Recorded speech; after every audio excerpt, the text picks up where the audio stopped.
Hello friends, welcome to our YouTube preparation channel. दोस्तों, मैं रुबेल और मैं आज आप सबके सामने BEd entrance Assam university Silchar 2024 के लिए मॉक टेस्ट लेके आया हूँ।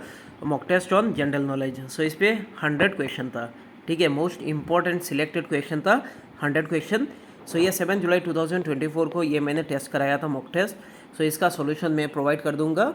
ऑलरेडी सोल्यूशन डिस्कस हो गया और इसका सोल्यूशन मैं कह सकते शाम तक प्रोवाइड कर दूंगा ग्रुप में। तो आप लोग ज्वाइन कर लो रुबेल सर एकेडमी। तो ज्वाइन करने के लिए देखो मंथली फीस ओनली 200 रुपीज़ पे करना होगा थ्रू यूपीआई यानी फ़ोनपे, जीपे या पेटीएम से 9101467653 इस नंबर पे करके इसका स्क्रीनशॉट मेरा व्हाट्सअप नंबर पे भेज देना। मेरा व्हाट्सअप नंबर है 9101467653 ताकि मैं आपको ग्रुप में ऐड कर सकूँ और प्रीवियस जो पीडीएफ है वो प्रोवाइड कर दूंगा। सो शुरू करते हैं आज का जो पहला क्वेश्चन यानी question number 1। The fundamental duties are mentioned in option are part 4A, part 4, part 3 या ऑप्शन डी शेड्यूल 4A। कौन सा राइट आंसर होगा? इसका जो राइट आंसर है वो है ऑप्शन ए यानी पार्ट 4A। ये याद रखना। Question number 2, which of the following article of the Indian constitution contains fundamental duties. कौन सा मतलब कह सकते हैं आर्टिकल इंडियन कॉन्स्टिट्यूशन के जो डील करता है फंडामेंटल ड्यूटीज़ के regarding. Option are 45A, 51A, 42 या 30B। इसका राइट आंसर होगा देखो ऑप्शन बी यानी 51A। क्वेश्चन नंबर 3 देख लो, which of the following are fundamental duties. 4 option दिया हुआ है, इसमें राइट आंसर होगा देखो ऑप्शन डी यानी ऑल ऑफ द अबव। यानी safeguarding public property, protecting the sovereignty, integrity and unity of India. उसके बाद देखो डेवलपिंग साइंटिफिक टेम्परामेंट या टेम्पर एंड ह्यूमनिज्म। ठीक है, ऐसे 11 फंडामेंटल ड्यूटीज़ है हमारे इंडियन कॉन्स्टिट्यूशन पे ये मेंशन है। क्वेश्चन नंबर 4 देख लो, which of the following committee suggested that incorporating the fundamental duties in the Indian constitution. देखो option R Malhotra committee, Raghavan committee, Swaran Singh committee या ऑप्शन डी नरसिम्हन कमेटी। इसका राइट आंसर होगा देखो ऑप्शन सी यानी Swaran Singh committee. Question number 5, which article of the Indian constitution abolishes untouchability. कौन सा article मतलब कह सकते हैं इंडियन कॉन्स्टिट्यूशन के जो एबोलिश करता है अनटचेबिलिटी। देखो 4 ऑप्शन है, इसमें से जो राइट आंसर होगा वो है ऑप्शन डी यानी article 17। Question number 6, in which part of the Indian constitution deals the fundamental right are provided. तो फंडामेंटल राइट कौन से पार्ट पे मेंशन है? पार्ट 2, पार्ट 3, पार्ट 4 या पार्ट 4A, सॉरी पार्ट 5 या पार्ट 4। इसका राइट आंसर होगा देखो ऑप्शन बी यानी पार्ट 3। क्वेश्चन नंबर 7 देख लो, the fundamental duties are included in the constitution through which amendment act. So कौन सा अमेंडमेंट एक्ट के द्वारा फंडामेंटल ड्यूटीज इंडियन कॉन्स्टिट्यूशन पे इंक्लूड किया गया? 4 ऑप्शन है, कौन सा राइट आंसर होगा? वीडियो को पॉज करके थोड़ा सा सोचना आप लोग। इसका जो राइट आंसर है वो है ऑप्शन डी यानी 42nd constitutional amendment act 1976। Question number 8 देख लो, which of the following article deals with the composition of the council of state यानी Rajya Sabha and the manner of election of its member. Election भी कौन से article mention करता है? 4 option में से जो राइट आंसर होगा वो है ऑप्शन डी यानी आर्टिकल 80।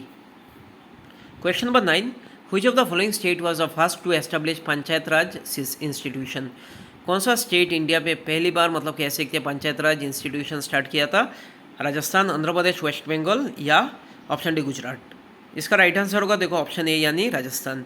और सेकंड जो स्टेट था वो था हरियाणा, ये भी याद रखना। Question number 10, which part of the Indian constitution deals with the panchayat. कौन सा पार्ट कह सकते हैं इंडियन कॉन्स्टिट्यूशन के डील करता है पंचायत सिस्टम। 4 ऑप्शन में से जो राइट आंसर होगा वो है ऑप्शन सी यानी part 9। Question number 13, in which part of the Indian constitution fundamental rights are provided. इसका राइट आंसर होगा देखो ऑप्शन डी यानी part 3 of the Indian constitution. Question number 14, which article ensures the right to education as the fundamental right. देखो option A article 21A, option B article 22, option C article 24A या option D article 25A।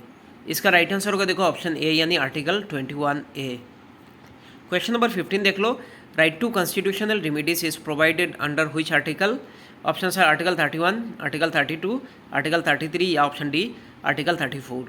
इसका right answer होगा देखो option B यानी article 32। Question number 16, right to freedom of religion is guaranteed under which article. तो fundamental right जैसे कि सबको पता है ये 6 फंडामेंटल राइट है, तो उसमें से जो right to freedom of religion कौन से आर्टिकल पे मेंशन है? इसका राइट आंसर होगा देखो ऑप्शन सी यानी article 25। Question number 17, right to education is a part of which category of the fundamental right. Option are economic right, cultural right, right to freedom या educational right. इसका right answer होगा देखो option C यानी right to freedom. Question number 18, right to education act 2009 is based on which fundamental right. 4 option में से जो right answer होगा वो है ऑप्शन बी यानी article 21A। Question number 19, right against exploitation prohibits traffic in human being and forced labour under which article. 4 option दिया हुआ है, कौन से आर्टिकल मतलब कह सकते हैं मेंशन करता है राइट अगेंस्ट एक्सप्लॉयटेशन जो प्रोहिबिट्स जो ट्रैफिक इन ह्यूमन बीइंग मतलब कह सकते हैं ट्रैफिकिंग करके उनको बेगिंग कराना या दूसरे ख़राब काज में मतलब कह सकते हैं इन्वॉल्व करना या फोर्स लेबर। तो इसका राइट आंसर होगा देखो ऑप्शन सी यानी article 23 of the Indian constitution. और आज का जो लास्ट क्वेश्चन है question number 20, in which article of the in which year the office of the governor general was created during British India. 4 option में से जो right answer होगा वो है ऑप्शन ए यानी 1773 AD। तो वो एक्ट का नाम है रेगुलेटिंग एक्ट 1773। सो वो फर्स्ट टाइम था जब मतलब कह सकते हैं British parliament east India company को रेगुलेट करना चाहा। तो राइट आंसर होगा देखो ऑप्शन ए। सो आज के लिए इतना ही, थैंक यू सो मच। आप लोग इस वीडियो को ज़्यादा से ज़्यादा शेयर करो और फुल मतलब कह सकते हैं मॉक टेस्ट और सोल्यूशन के लिए रूबेल सर अकेडमी ज्वाइन कर लो। Thank you so much.